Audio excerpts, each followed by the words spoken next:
10 years ago, private investigator Mike Shayne did a job for Jeff Town, an up-and-coming mining tycoon in El Paso, Texas.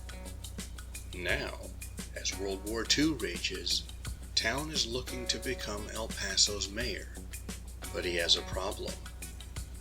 He killed a man in a motor vehicle accident, but the newspapers, and even Town's daughter Carmela, say there's something suspicious about the whole situation, and Mike Shayne agrees.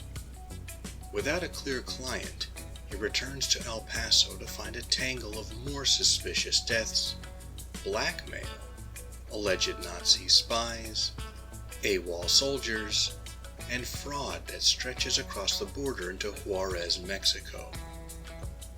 With uncertain allies, Mike Shayne has to think fast and act fast if he wants to get to the bottom of it all, because, like the title says, murder is his business.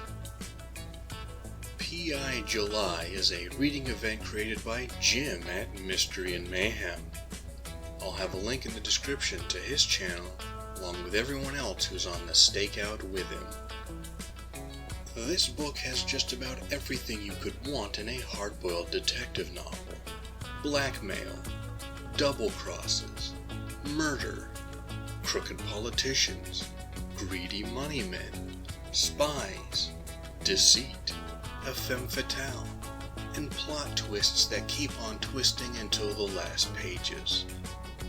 About the only thing that doesn't happen is that one night at Rose's Cantina, no wild young cowboy comes in, wild as the West Texas wind. Mike Shayne moves fast, and so does the story, delivering all its thrills while cruising along and not wasting the reader's time. In part, this pace is managed by Brett Halliday's style, which is terse and precise without being especially descriptive. At times it reminded me of Dashiell Hammett's style, and this novel also borrows a bit from Hammett's Red Harvest, where a private investigator comes to a corrupt city and pits different factions of the town against one another.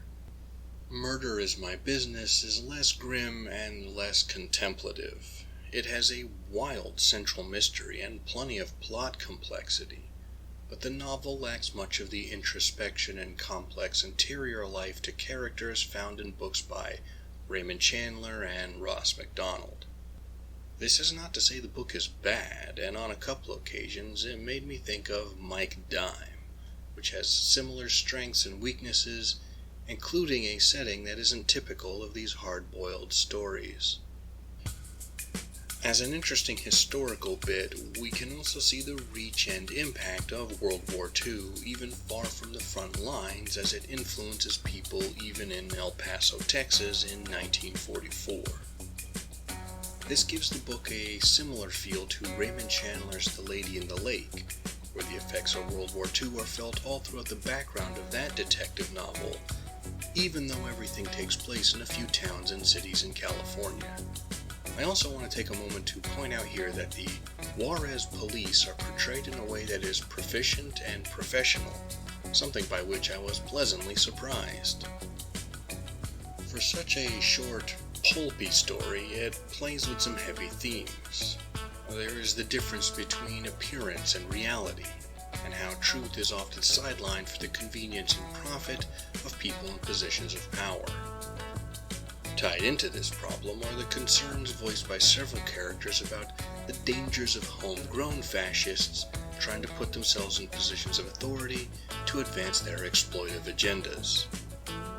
The more things change, the more they stay the same. These problems, however, just add some depth, but the real focus is on Mike Shayne trying to unravel the snarl of plot threads where everyone has competing agendas, and we root for him in no small part because he turns out to care about the truth and is a man of reasonable integrity. But what do you, the audience at home, think?